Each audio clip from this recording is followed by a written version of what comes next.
Um, is everyone in the room-ish? Okay, good enough.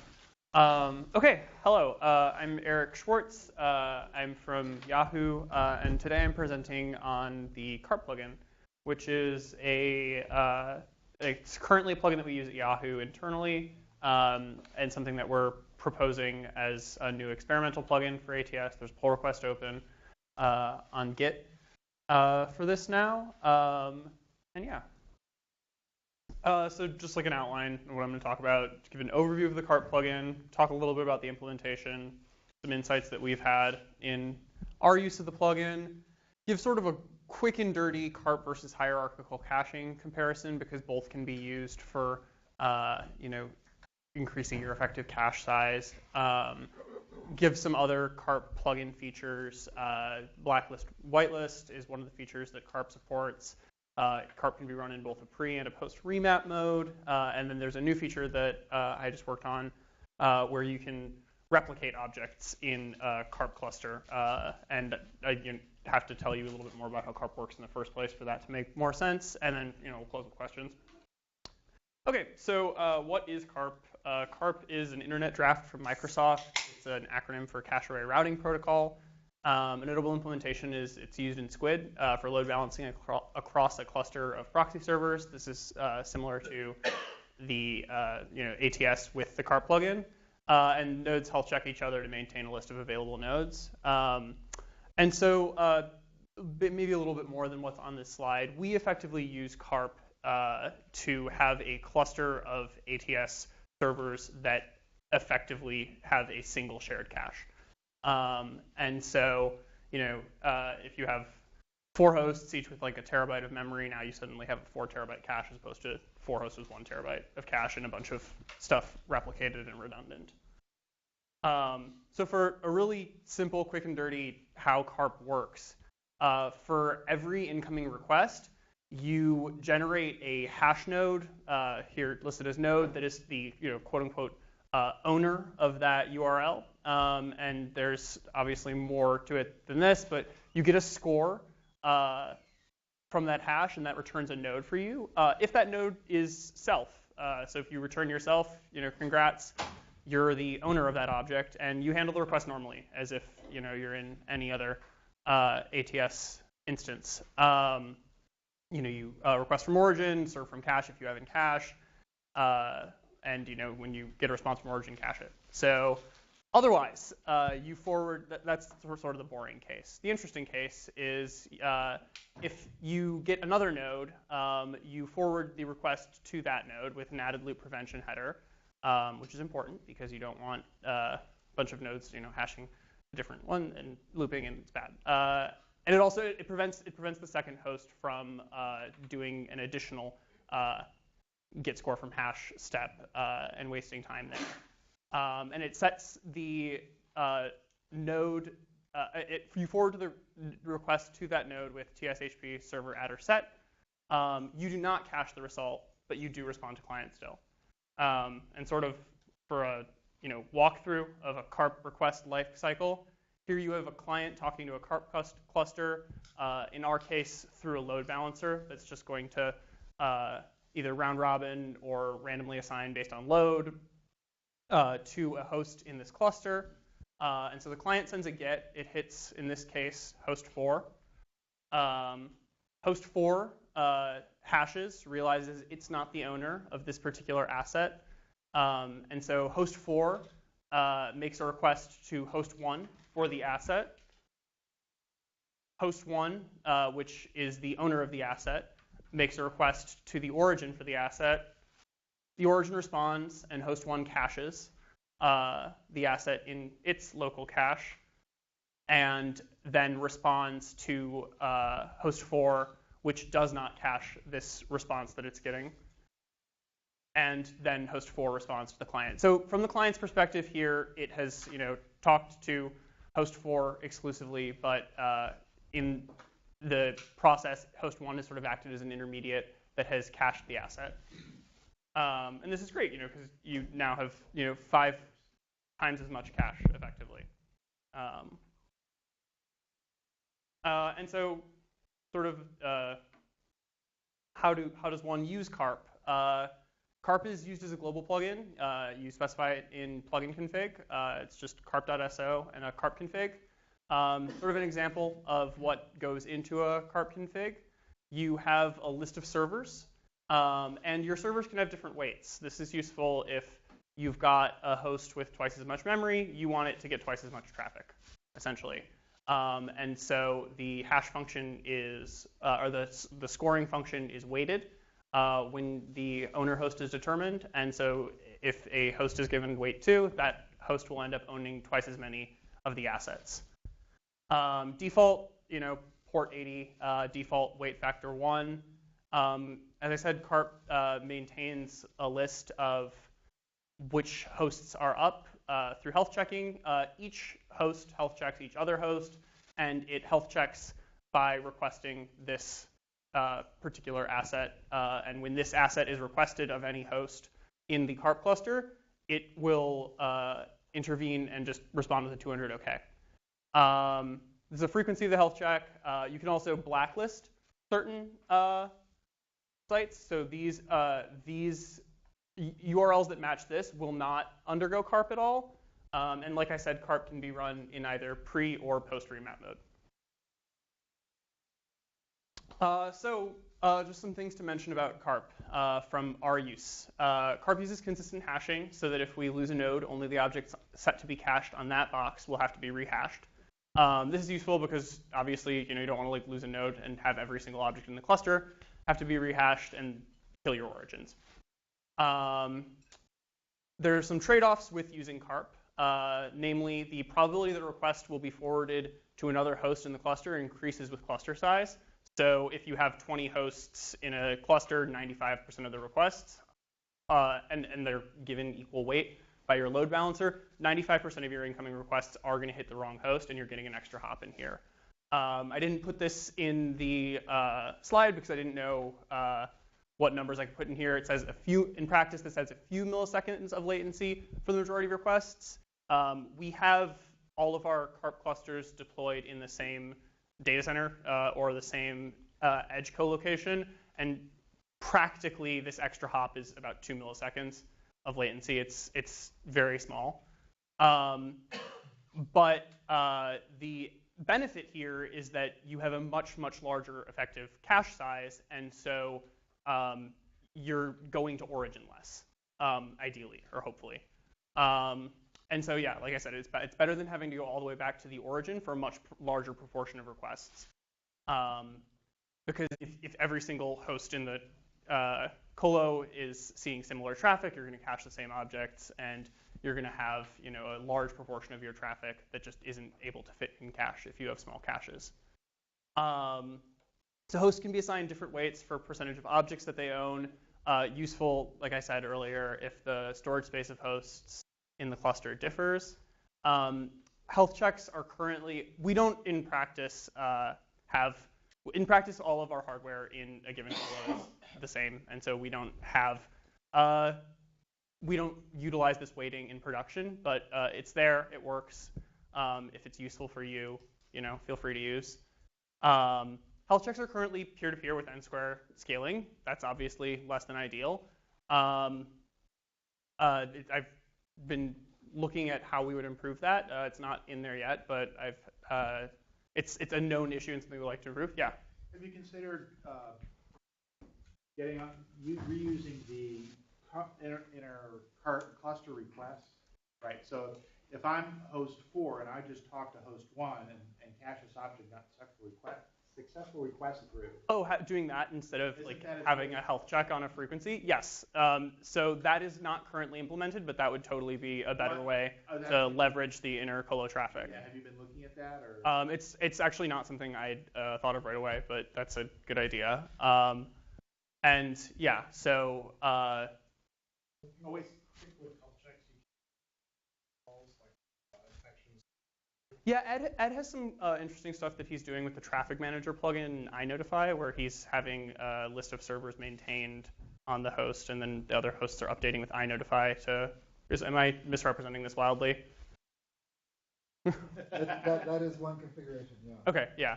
But yeah. So this is the implementation that was in the version of Carp that I picked up, and so it definitely stands to be improved. For us, it's never, or not never, but for us, it has not been a big problem in production because we don't end up having thousands and thousands of nodes in a cluster. I think the majority of our Carp clusters in the order of like tens of nodes, and so it's not yet a huge problem, but it's totally. I also want to ask if you looked at anything about bandwidth consumption from the cross traffic. Has that been an issue? No, it hasn't been an issue that we've seen, but or not that it hasn't been an issue that we've seen. Correction. We have. Wait, Grigor. Hey, correction. It's not an issue in the sense of. It's not an issue in the sense of we're not able to handle it. If we could decrease it over time with some other tooling, which Eric might get to, working on. That's going to be a big deal because east-west is a big deal. Yeah, that's the motivation of which I'm going to talk about a little bit. It's not going to be included in the open source version because it leverages something proprietary that I would have to talk to a lot of lawyers to get open source. But that's the motivation of the hotspot detection stuff that we do. We have a patent on it. Yeah, no, I know. We can say that. Yeah, we have a patent on it and can't open source it. So yeah, but there is a different hash algorithm implemented in the plugin that is usable. Yeah, it's just not what we use in production. So how many hosts are you having right now for this? In a Carp cluster? Yeah. Like 60. 60. I think we have something larger. Okay. The things we have, maybe it's because we run earlier versions than you. I see you have made a lot of changes. But yeah, we're on like surface. The health check is a big problem for us. It's like, okay, you're running so many different health checks. Sometimes it just miss. How many do you have in the cluster? 24 to 30, I think. Yeah. So there were some health check issues. You should maybe upgrade to a newer version of Carp because there were some health check issues that Yuchen addressed. So the fun thing is when the health check fails, then we accidentally have less than the number of ideal hosts we want, and then the consistent hashing will hash it to a different host. So some of our URL is being cached in more than one host, and then this is the things that we are actually observing a little. Yeah. Well, I mean that is the intention. If a host is down, all of the objects on that host you do want to rehash to other hosts. I think what you bring up is there's one of the bad things. I'm sure you get into this. Is if you lose a host, you lose 1 over n of the cache assets. Oh yeah, no, that we'll get into that later with the discussion of replication. It's definitely a known problem. You lose assets, and then all of those assets have to rehash. And if you have fewer hosts, a larger proportion of your assets are rehashing all at once, which is actually the impetus for why we wanted to replicate objects within the cluster. Right. So which obviously is to emphasis is that the health check is important. Somehow, if the health check is not consistent, right, then you will be ending up caching something in more than one host. Unnecessary.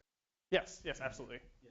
But it's more than just caching it unnecessarily. You're now also hitting the origin with more traffic. The origin may or may not be able to handle that traffic. Yes. Yeah. No, like foreshadowing what I get to in a couple slides, the exact impetus, what you're discussing is the exact impetus for why we went after replicating objects in the Carp cluster, because when we were failing out a certain number of nodes at a time, we were slamming our origins with not 1 over n of the traffic, but like 20% of the objects in a large cluster all rehashing at once, and our origins getting slammed with traffic. Another question I didn't examine that piece of code, but to do a health check in terms of the code, you guys are just it is a async, like a TS fetch or something. Yeah, it's like an HTTP fetch thing that happens asynchronously, and it just requests that pre-configured asset, which isn't a real asset, and Carp is configured when that asset is requested to respond just with a an empty 200 OK.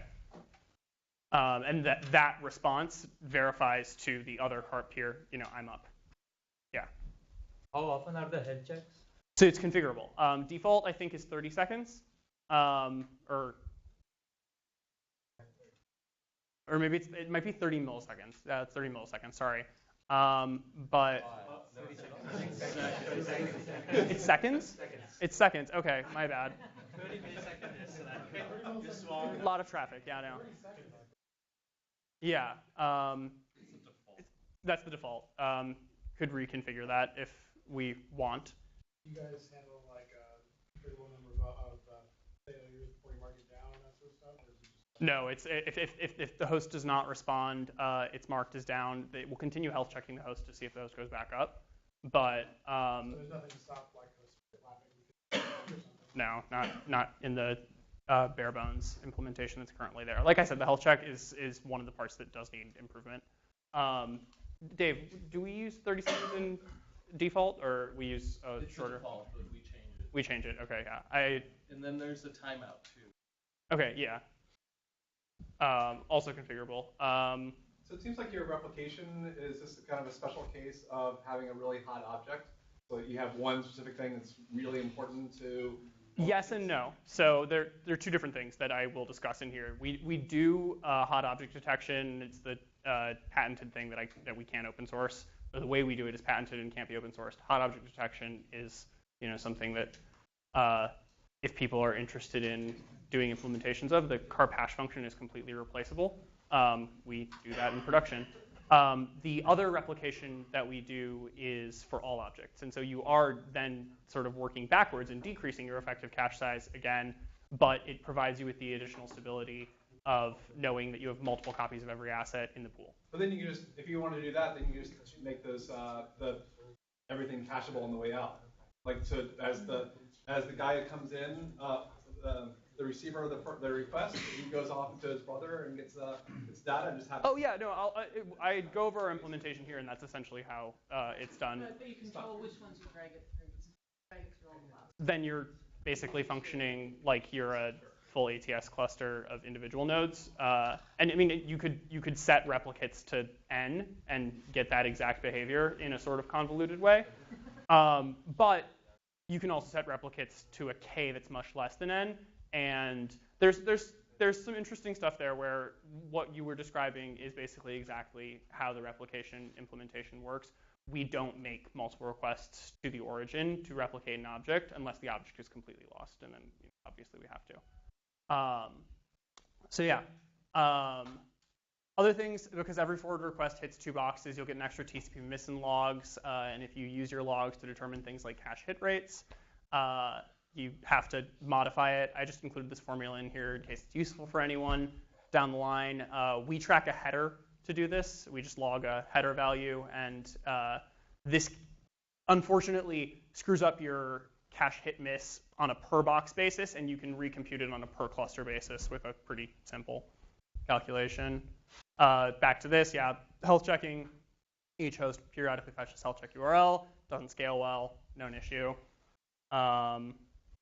Okay, so my understanding of the difference between carp and hierarchical caching is basically with hierarchical caching, if traffic server does not have an object in cache, it can go to a parent or series of parents to search for it. With carp, if a host is not the owner, then it goes to at most one other node in a cluster for any given URL.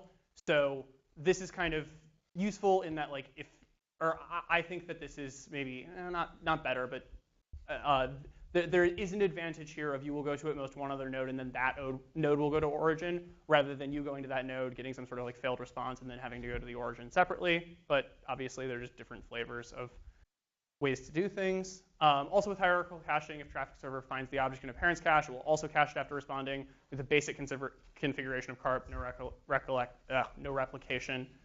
Each object lives at most on only one node, which is, gives you perfect sharding. And if a parent does not have item in cache, the child will seed its own cache from origin. With carp, the owner of the object will seed from origin and then respond to traffic server. This is nice because it limits your number of requests to origin unless an object, goes stale, goes out of cache, to 1. That's not true, though. What do you mean? It doesn't work like that. That's not how hierarchical caching works? I'm sorry. And my misunderstanding of the parent cache configs. I think if you want to, there might be config options to make it behave like that. Okay. Okay. How does it behave? Huh? How does it behave? You would go through the parent goes to origin, and then comes back. That's not what the documentation There's some options. implies. You can say like go direct or not go direct and that sort of stuff. stuff. Oh, cool. I'd love to look at that. That's because that's not in documentation. So the parent selection thing will let you say, like, go talk to those caches. If they don't have it, go talk to those caches. You can eventually have one of those be the origins, but also those guys can. Okay. But don't those, or maybe this is, I think I'm just misunderstanding the parent selection implementation. If the parent doesn't have the object in cache, does the child wait for the parent to request the object from the origin and then the parent respond? Okay, cool. You get to decide. You get to decide. Right. Okay, and how is that information? Well, the parent just just goes and fetches it. Yeah. Yeah, you're done. But Yeah. if it doesn't, then you can. And is that configured to be some sort of timeout, or? I think you can actually. The one question I have is, isn't the parent a different cluster, or is it within the same cluster? I know for parent caching, it doesn't matter. Can't you have a parent outside of cluster or in cluster? You just specify a parent. Yeah. It's no different than Carp. There's no. I mean. Yeah, there's nothing in Carp that you have. Okay. Sorry, I cut you off. Yeah. No, I mean, it would be dumb, but it's quite possible to have your Carp nodes scattered all over the planet. Yeah, I mean, you like if any of that traffic's over HTTP, you obviously don't want that, but you could. There's nothing stopping you. The carp config, you just give each box a list of. You give them each the same config, saying like these are the guys in your cluster. The host determines which node in the cluster represents itself. Yeah, and in the same way, you can do parent caching and put your parents in the same colo. I mean, But I think what Rigor's getting at is you can't be part of the parent. right. So it's hierarchical because it's directional. Yeah. Is there a sharding concept? Something like inconsistent hash, or is it just Yes. Okay. Can you go back one slide again? Yeah, totally. We're all making the same thing. Well, this is like the Gethens argument. The second bullet is true, Okay. which is also why we've implemented this plugin that we call, what do we call it? Cache promote. Yeah. So what we did was basically say, when you go to the parent and you get the response, you don't cache it on the child. Okay. Unless the cache promote plugin says to cache it. Okay. You can have some policies there, such as a random event, or you can have, you've seen this request 10 times in the last number of seconds. It's an LRU. You have two policies, LRU and chance. Right. And you can basically say, you achieve a similar effect kind of sort of by saying, you go to parent most of the time, unless the object gets really hot, then you cache it. Okay. That would work with Carp just as well, wouldn't it? Yes, sure.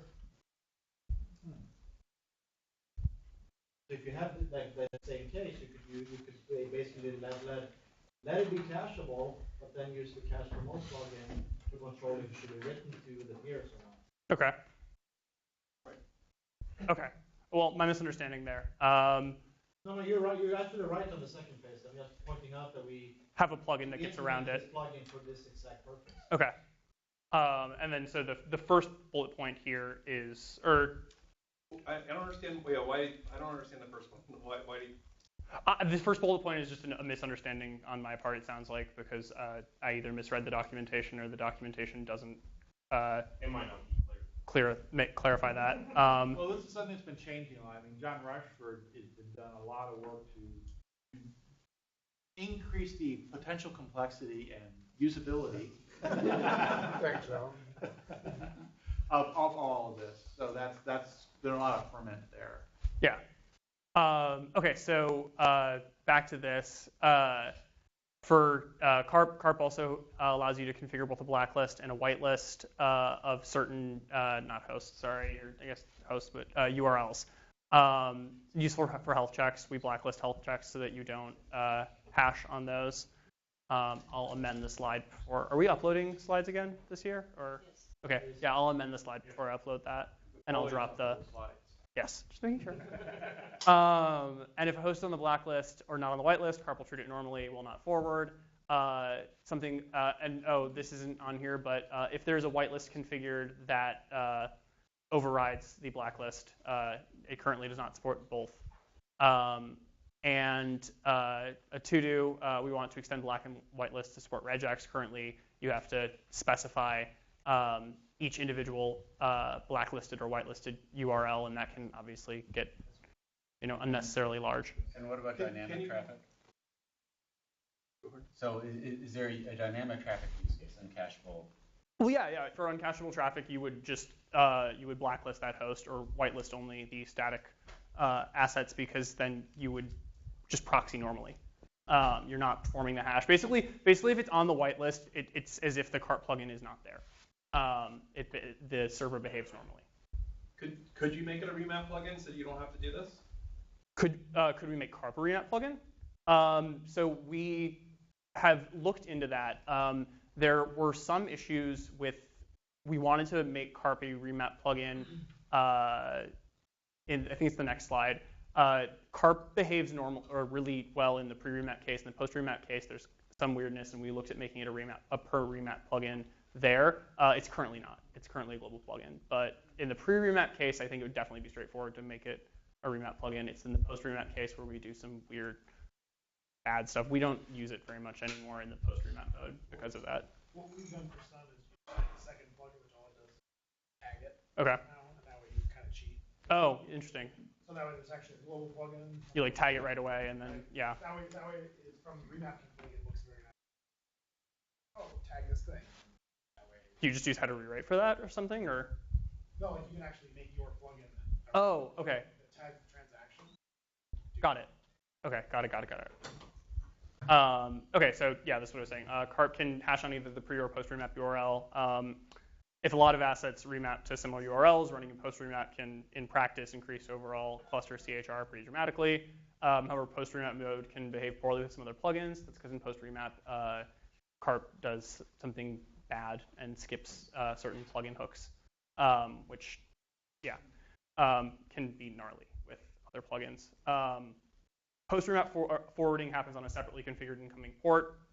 To prevent abuse of a forward proxy, a header with the encoded version of the destination server is also added when you forward the request to the second host.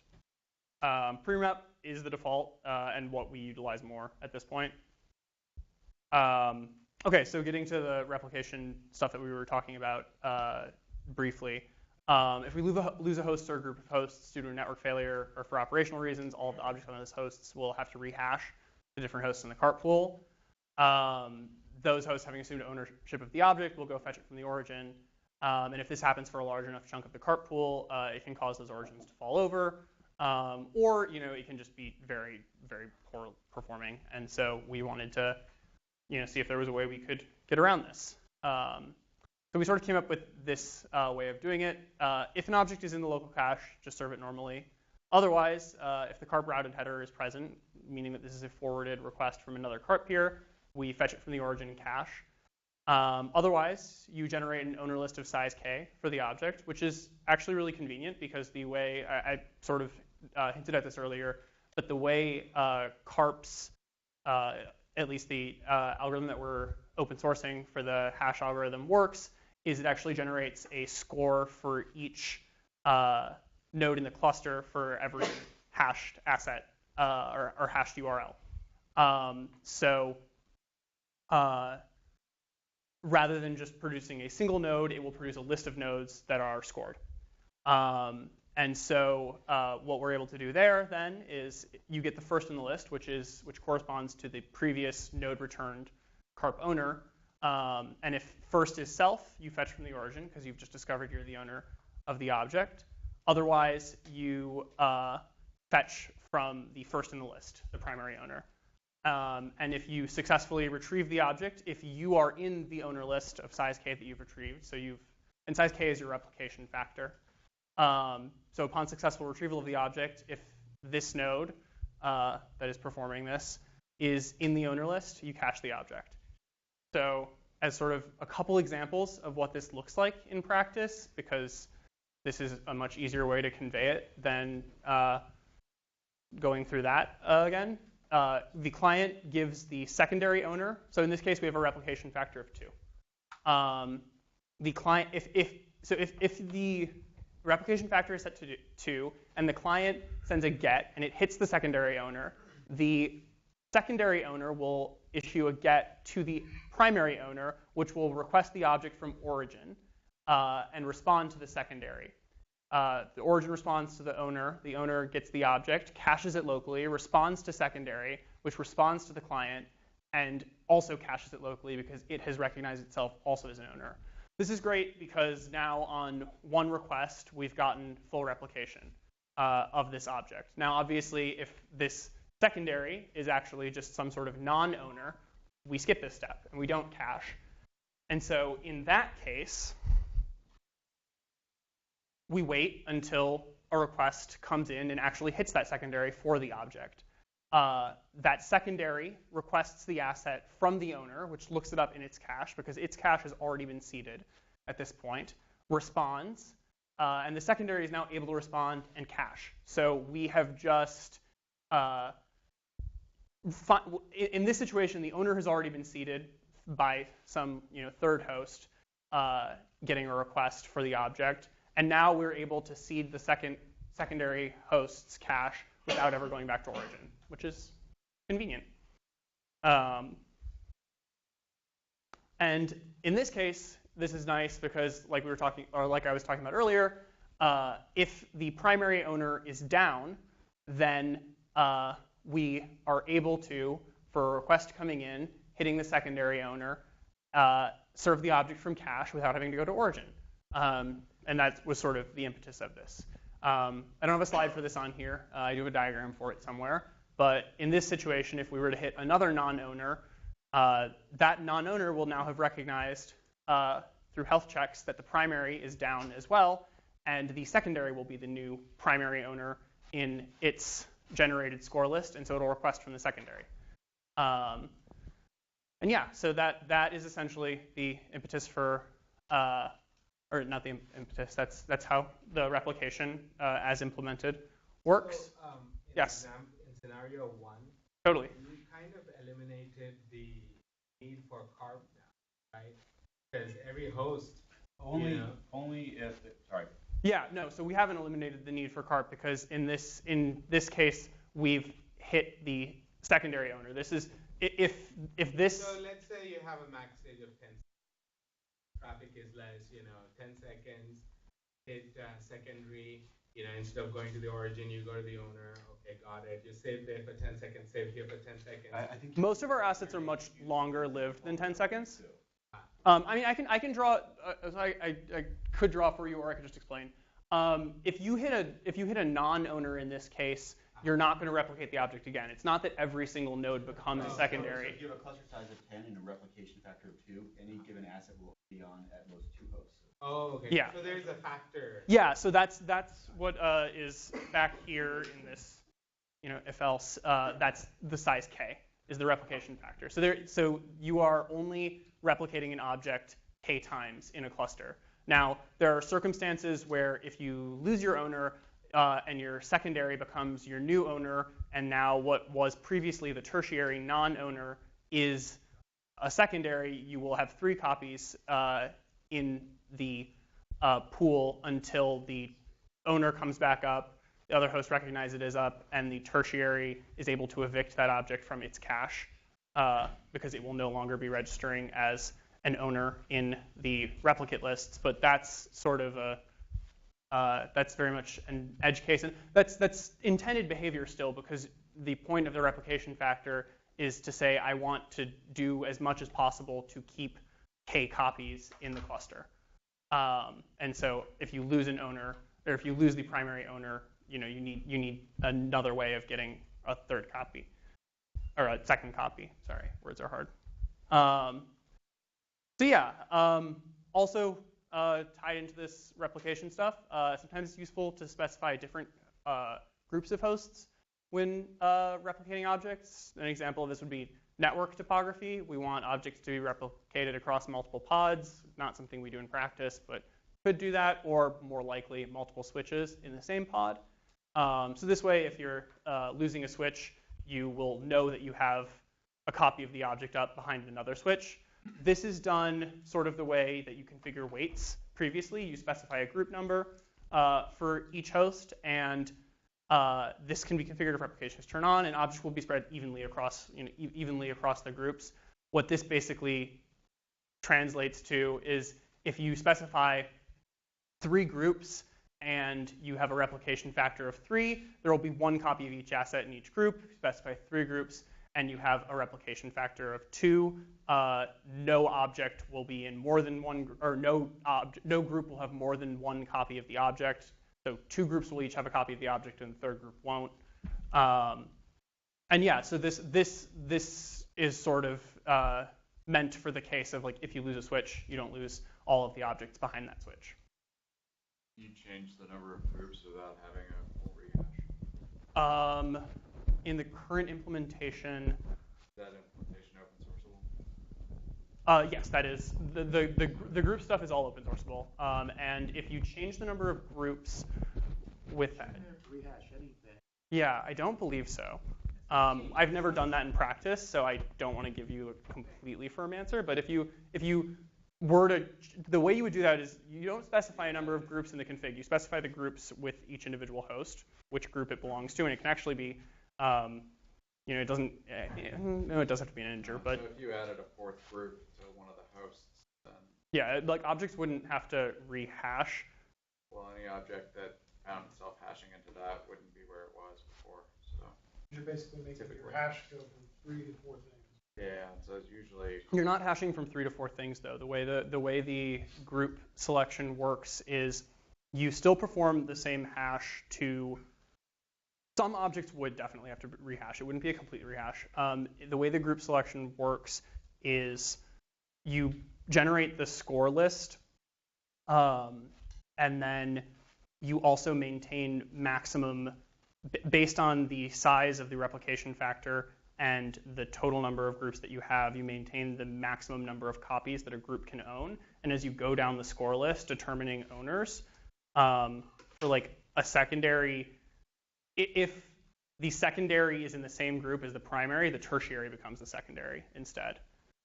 And so not everything would have to rehash. Some things definitely would. I don't see anything having to rehash. So it would rehash, but not in group.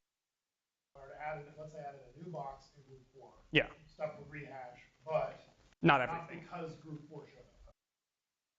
So so the 1/k redistribution that typically applies to CHDs is that per group then?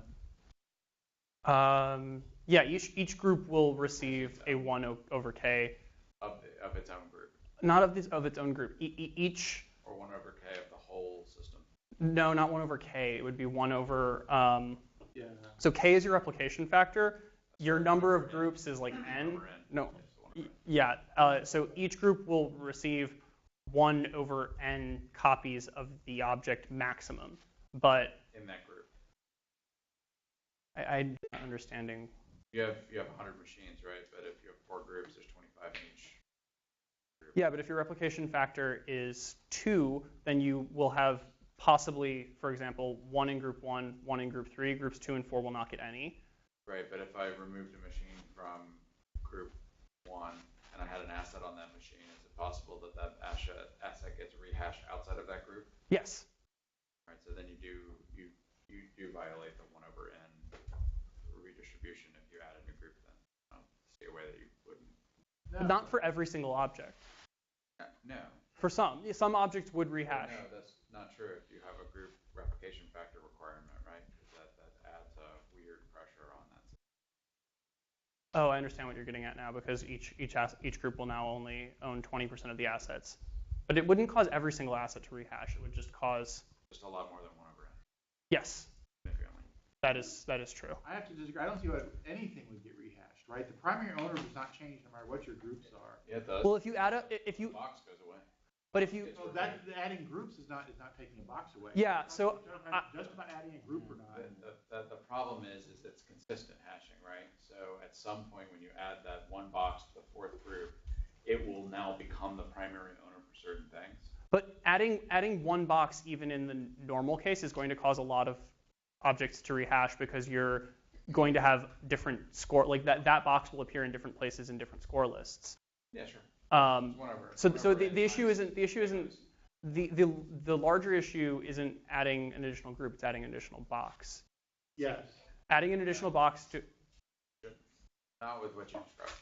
But if you keep all of the groups of similar size, then it all seems to work out. But if you have somebody accidentally goes in the config and drops like group 5 in by accident, It sounds like it could be But drops a group 5 in by changing a box that's in group 4 to be in group 5, or drops a group 5 by adding a new box? either one of them should, unless you're doing something incredibly clever in the CHT, it would cause a pretty dramatic. Let me play with that and see what happens. That's not something I've investigated. We do this exact stuff. Okay. And it's super scary. Okay. Yeah, well, thanks for the heads up. But yeah, no. So I will definitely look into that. In the current way it's implemented, that's not something we've run into. But it's so bad for us that we require people to fix the number of groups where they do anything, anywhere, ever. okay. Good to know. I mean, for us the number of, I mean, also I don't know if I included this caveat in there. The replication code is not something we're running in production yet. It's something that we're still testing. And so we run Carp in production, but not with the replication. And that's definitely something I will incorporate in my testing because, yeah. So do you allow that K value, using K as the number of copies, right? So if K is the number of copies, N is the number of hosts, and M is the number of groups, yeah. Okay. So do you allow the K value to be specified per asset? No, not currently. Nice idea, though. Yeah, usually stick it in a header or something like that coming back. And Okay. It forms the asset. The way React works. That could be cool. Which is really nice. It actually allows people to do what you guys can't open source, maybe not as cleverly, but the idea of hot objects. If you can annotate the object as being hot, you can set K to N. To N, yeah. It's everywhere. So. Yeah, that'd be cool. Go downstream at the origin without it. At the origin, no, that's the thing. Yeah, the origin would have to make some sort of. That's where you'd have to be a little. The part that they're not. The parts that they're not open sourcing, right, are the hot object detection, which is a little bit bit trickier. So putting in the header though, you'd have to know what the origin was. Yes, you would have to know what the origin was hot. Administratively, usually, is what that works. You classify a certain bucket of assets that are like front page news as hot, and you do it that way. But then you're guessing. Right, but so you could use the cache promotion, but the cache promotion would be a better way to do that, right? Just say, let it use the LRU and just say, oh, you've seen this a zillion times, I'm going to start caching it. Right. So one thing that this came back way back when Flickr was using Squid, and Squid supports Carp. Okay. And Carp, the protocol specifies the hashing, the consistent hashing. Presumably you didn't use the hashing that's part of the protocol. We use your own hashing. So for our internal one, yes, right. We use it completely. And here's the thing though, when Flickr did this test with Squid and Carp to the specifications, their hashing was horrendous to the point where it was useless. But we have, thanks to Phil, some other hashing algorithms, and I think Thomas was looking at some other hashing algorithms too. Ours is the best. I'm just saying, here's the thing, you can't claim to be Carp if you're not using the Carp hashing mechanism. You can't partake with, if you put an APS box with your Carp plugin, a Squid box with their Carp. The object would be. Well, I mean, this plugin wouldn't work in that situation anyway. You shouldn't call it Carp, that's all. Yeah, we can totally rename it like cluster hashing or something. Or whatever, right? Yeah. Because we shouldn't use the Carp hashing either. It was kind of proven that it doesn't work well. Okay. So you should just drop the name Carp entirely. Totally. Maybe the Carp specific limit to have pluggable hashing. I think it's a dead protocol. Microsoft came up with it, and they also let it rot, I think. Well, what I remember from reading the draft is not even a protocol; it's really a description of a configuration file. Yeah. But it doesn't. And the hash. No, it does specify the hash algorithm. Yeah. I'm checking that right now. It does. It specifies the hash and it specifies the generating of the score list to get the. It's not right. You're gonna incorporate. That's moronic. No, but you have to specify the hashing, otherwise you cannot cooperate, interrupt between different. No, you should just specify everyone uses the same hash. That's all that's really required. I think they So if define we really wanted, we hash could just make the hash configurable. Yeah, well, that's what I'm saying. And then be All you have to do in the draft say, you're required to use the same hash among your cluster nodes, but it doesn't matter what hash that is. Right, and then if we really wanted, we could just like make sure that we implement the garbage hash algorithm. Call it Bob or something. Don't call it Eric, right, call it Eric. Call it No. How about Carp with a K after like David Carp, founder of Carp, mostly caching his assets? We call it the Schwartz. We are mostly caching his assets, so that's actually that I like that. Yeah. Because that is mostly that. We use this mostly to cache Tumblr assets in like pods because they have so many assets that we need to cache. So one thing I have is Totally. we also set up some sort of large caching infrastructure within our group, and then we use this a little bit. And the thing is, our stuff is not as long-lived as you, right? So we need things like the stale-while virality plugin to do it. Now, when we combine this stale-while virality plugin with this one, are you using it in post remap?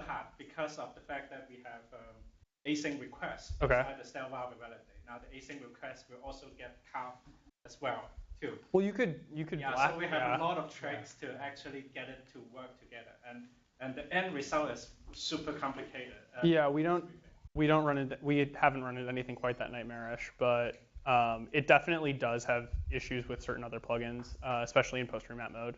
Yeah, so we take a lot of time to try to get like all this to work together. Okay. Are you using it in post remap? No, pre-remap. Pre-remap, okay.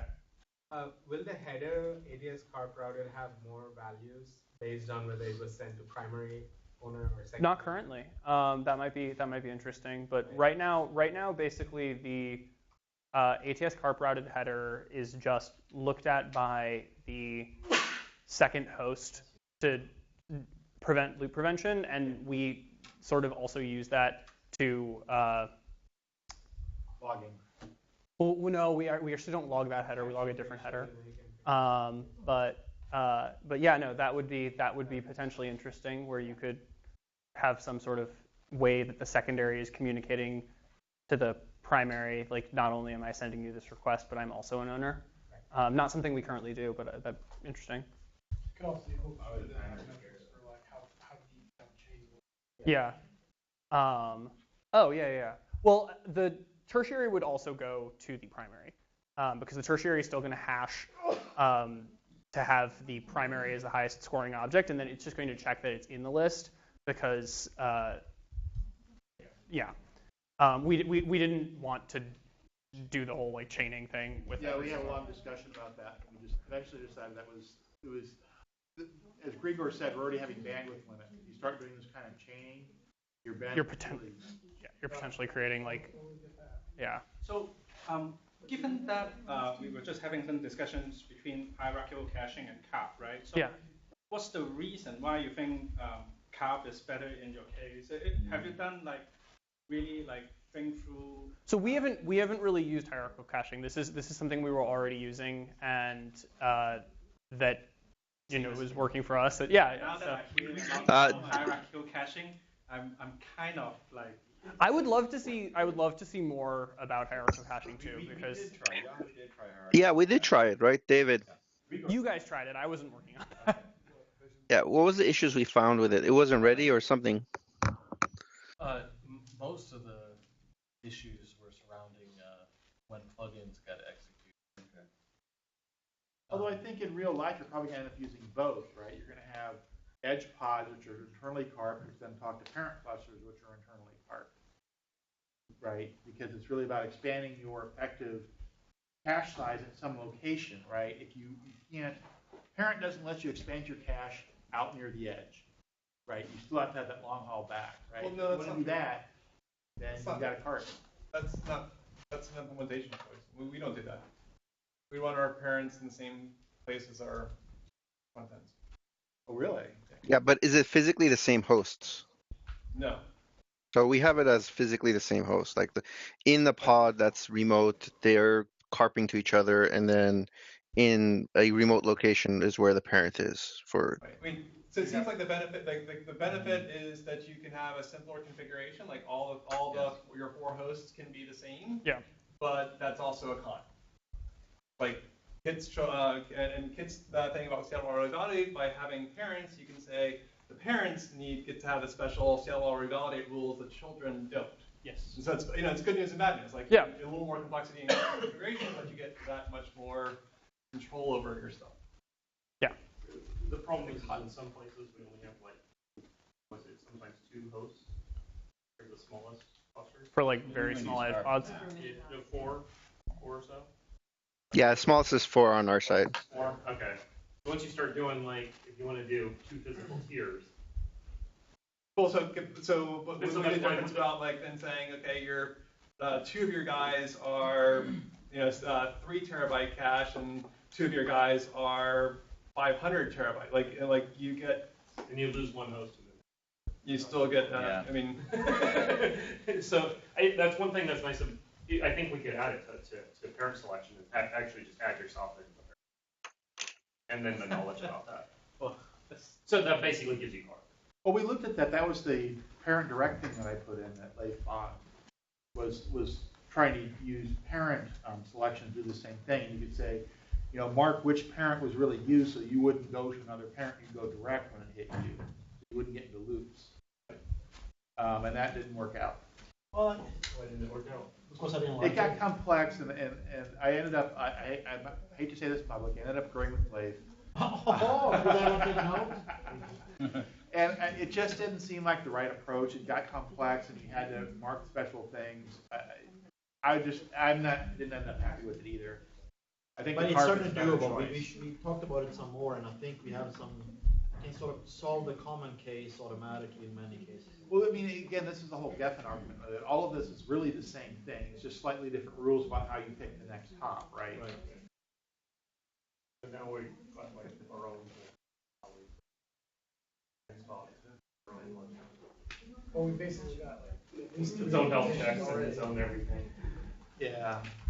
So when are you going to convert the config to Lua?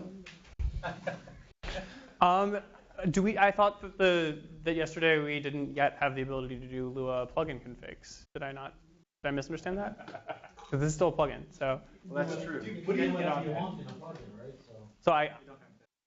What do you cache, or what do you how do you choose your owner? Is it based on the cache key, or is it based on the full URL? So it's based on a combination of the URL and so the hash is done on the URL itself, but then the scores are generated through a combination of the resulting hash from that URL and a hash of the host name of the owner. And there's so it's not done on the cache key, it's done on the URL. Is there a reason for that? It's just the way it had been implemented, and yeah. That'd be a cool thing for open source. Then you can change your cache key. Well, yeah, I mean, like we have URLs that have like signatures on them and that shouldn't be used for. So you can't, if you have a unique signature. Then yeah, absolutely. So But it sounds like that should be easy to change. Yeah, no, that would just be swapping out and I think we would be able to do that for the open source for our stuff that's already deployed. We probably would have to do something different. James, yeah. Do you do anything with TLS? So you have to do TLS between the cache nodes. So TLS URL, how does that come out? So if the resulting, Grigor would maybe have to correct me on this. I don't believe that we have, because we run these all within like a single pod. I don't believe that the forwarded request is over TLS. I don't see why it could not be. So if you have a, I'm not sure. I'm honestly David could answer that. Sorry, Greg. Is it TLS out the back or is it? So everything No. remap config, all the remap. Okay. Just because we wanted to reduce cache keys. Okay. So yes, it is. Or whether Carp is doing that, well, Carp is just modifying the server address to the second host. So if it's so then we just even HTTP requests are remapped to TLS. Okay. Reduce the number of cache. Okay. Yeah. So it's basically going to be in your configuration. It will be TLS end to end. Yes. Yes, but it does not have to be. And well, it's always TLS. We mean end to end. So if an incoming request is TLS, yes, then the cluster request will be TLS, and depending on remap, the origin request will be TLS. Yes, depending on if it comes in HTTP, then it turns into TLS all the way down. So Carp the Carp cluster request will basically do whatever gets done in the remap. Yes. Right, because that's the pre and the post remap thing. Right, so it's up to you. Yeah. Just for clarification, so when Alan says that he agrees with me, I wasn't against the idea of putting this into parent or config. I think that was a great idea. I just didn't like the way the config proposal was being done. Yeah, I think that overall it's not a good idea though. I think the Carp is probably a better way to do that. Are you guys switching sides now? Unless we come up with a complete unified theory, right? If we have a complete unified, this is simply routing based on, selection based on the request properties, and we don't have parent or Carp or hierarchical caching or any of that. It's all just one system. Then that would probably be okay. That's kind of where we're going, right? I mean, that's what John and I started looking at in some regards, to sort of merge some of the parent selection into remap. Yeah, I'm not sure halfway is really going to be better than. Well, let's go the whole way then. Make it so number one. John?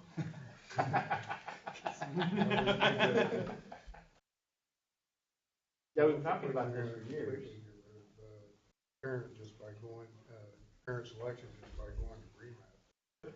I mean, James, you brought this up several times before too, right? I mean, parent is really another way to do the right-hand side of remap and config. Yeah, and everything else in parent selection is sophisticated ways to choose a next hop. Right. And it feels there's lots of cases where you would want a sophisticated way to choose a next hop. Right, and I mean, the natural way seems to collapse this into just one place. And that's what Carp is doing. Well, the majority of this plugin is a sophisticated way to choose the next hop. Absolutely, yeah. It's all the biggest issue when Alan tried extending parent config to do like a ring within the cluster was loop detection. Well, this is there like maybe I don't know if we could leverage these new UUIDs 7 to figure that out? Traffic Server already does loop detection on the. Yeah, it uses the UUID now. Yeah. So I guess the Carp is doing slightly different loop detection. Yeah. Well, it's looping across the cluster. Well, it doesn't loop. The second node detects that the request has been routed by Carp by looking at a header, and then will not hash or forward. I think there was some. Yeah, but when we're doing the parent config, it was always, I think it was like making a request to itself. Yes. Which then when it said, hey, I think it was like making multiple requests to itself or something like that, and then that's when it detected the loop. Is that we need to go ahead and not do that. It needs to know. It worked fine when it just happened, except when it happened to own the thing on it. Well, you guys are querying into the same. More generator things. Yeah, it's all.